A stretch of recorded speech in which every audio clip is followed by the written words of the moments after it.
तुम्ही या पिकलेल्या केळ्यांचं काय करता हे मला कमेंटमध्ये नक्की सांगा. झालं असं की पाहुण्यांनी पण केळं आणले आणि आमच्या कारभाऱ्यांनी पण केळं आणले. कारभारी तर रोज केळं आणतातच, कारण आमच्या मंकीला रोज केळं लागतात.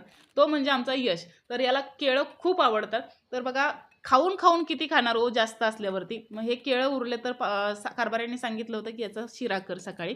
तर मी काय केलं, शिरा करायला तूप नाही म्हणून हे 2 केळं घेतले, चांगले मॅश केले आणि 2 चमचे मैदा घातला.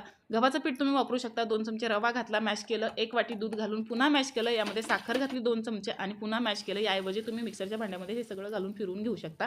तर हे बॅटर तयार झालं. तवा गरम झाल्यावरती या बॅटरमध्ये अर्धा इनो घातला. पळीने छान मिक्स करून घेतलं आणि हे बॅटर एक पळी तव्यावरती सोडून त्यावरती बटर घातलं आणि थोडेसे बदामाचे काप घातले. झाकण ठेवून 2 मिनिटासाठी एका बाजूने भाजून घेतलं. दुसऱ्या बाजूने सुद्धा 2 मिनिटासाठी भाजून घेतलं आणि हा मस्त पॅनकेक बनवून तयार झाला. चला या चहा नाश्त्याला.